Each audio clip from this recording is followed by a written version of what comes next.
سال میں ایک موقع مال گننے کا ہے. زکوٰۃ سونا چاندی مال تجارت، سونا چاندی مال تجارت، کرنسی کسی بھی صورت میں کسی بھی ملک کی، یہ چار چیزیں عمومی طور پر زکوٰۃ کے لیے. پانچویں چیز وہ جن کے پاس جانور ہوں اور جانور ان کے سال کا اکثر حصہ عام چراگاہ سے چر کے گزارا کرتے ہوں، پھر اس کا نصاب الگ ہے. لیکن جو جانوروں کو خود چارہ ڈالتے ہیں، بھلے انہوں نے باڑے بنائے ہوئے ہیں، پالتے ہیں، یہ پھر اس صورت میں نہیں آتے کہ جو دودھ کے لیے باڑے جنہوں نے بنائے ہوئے ہیں اور وہ ان کو خود جانوروں کو چارہ کھلاتے ہیں، پھر اس کا دودھ نکالتے ہیں، دودھ بیچتے ہیں. اب دودھ سے جو آمدنی آ رہی ہے اس کے مسائل جدا. تو میں عرض کر رہا ہوں یہ صرف چار مال ہیں. آپ کے پاس ایک گاڑی ہے، ایک گاڑی کے بعد آپ نے کہا دوسری گاڑی بھی لے لو، دوسری گاڑی کے بعد آپ نے کہا ایک اور تیسری گاڑی لے لو، سب استعمال کرنی، کبھی یہ چلانی، کبھی یہ. شہر سے باہر جانا ہے اس گاڑی کو استعمال کرنا ہے، شہر کے اندر رہنا ہے اس گاڑی کو استعمال کرنا.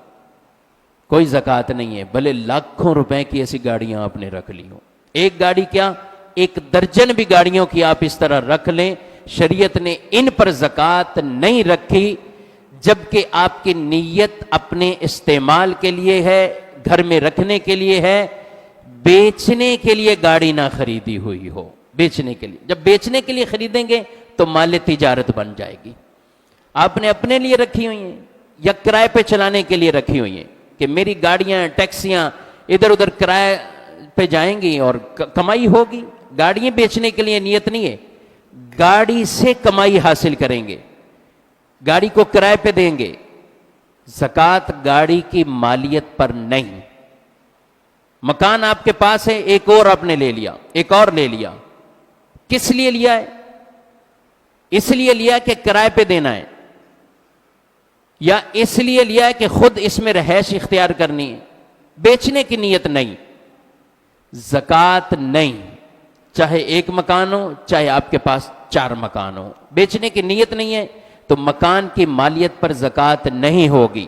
ایسی دکانوں کی مالیت پر زکوٰۃ نہیں ہوگی کہ جس کو آپ نے بیچنے کی نیت سے نہیں لیا بلکہ آپ نے ان کو کرائے پر چڑھانے کے لیے یا خود آپ نے وہاں دکانداری کرنی ہے.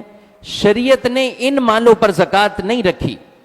یہ میں آپ کو بتا رہا ہوں کہ کئی ایسی چیزیں ہیں کہ جو ہمارے پاس لاکھوں کروڑوں کی مالیت کی ہیں، شریعت نے زکوٰۃ نہیں رکھی اس پر. یہ ان چیزوں کا شکر الگ سے ادا کرنا ہے، یہ ہیں بھی ہیں اور زکوٰۃ بھی نہیں ہے ان پر. لیکن جن پر زکوٰۃ ہے، جن پر زکوٰۃ ہے ان کی پوری پوری زکوٰۃ ادا کرنی ہے. اب یہ میں اور آپ کسی کو کیا پکڑیں کہ آپ کے دل کی نیت کیا ہے، دکان بیچنے کے لیے یا رکھنے کے لیے؟ تو بھائی آپ مولانا صاحب سے جو پوچھو گے، آپ کو کوئی بھی دنیا کا مولانا ہو یا مفتی ہو آپ کو مسئلہ بتائے گا. آپ کی دل کی نیت آپ کا رب جانتا ہے. اور جب اللہ رب العالمین نے آپ کو اتنا مال دیا ہے کہ آپ نے مکان، دکانیں، اس طرح کی چیزیں لی ہیں، اب اگر نیت میں فطور کوئی آ رہا ہے تو اللہ سے ڈرنا چاہیے، پھر رب سے ڈرنا چاہیے. اس کے لیے نہ کوئی آپ سے کوئی دنیا کا عالم مولانا کچھ کہہ سکتا ہے. جو نیت آپ بتائیں گے مسئلہ آپ کو وہ بتائے گا، لیکن آپ کا اور آپ کے رب کا معاملہ ہے. اب کئی لوگ ہوتے ہیں اس میں نا، وہ خود ہی اپنے طور پہ کہ یہ یوں ہے، یہ یوں ہے، یہ یوں ہے.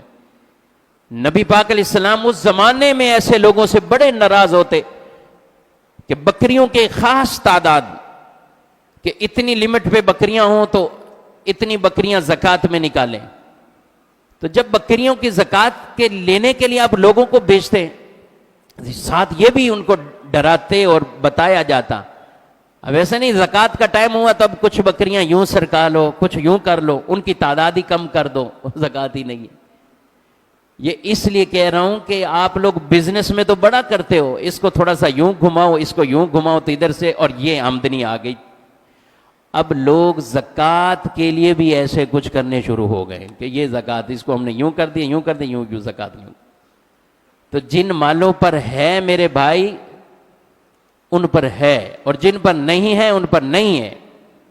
مال تجارت میں آ کر سونا چاندی کرنسی، اس میں آپ کی کوئی نیت نہیں پوچھی جائے گی. سونا چاندی کرنسی نصاب کو پہنچ جاتا ہے، زکوٰۃ دو.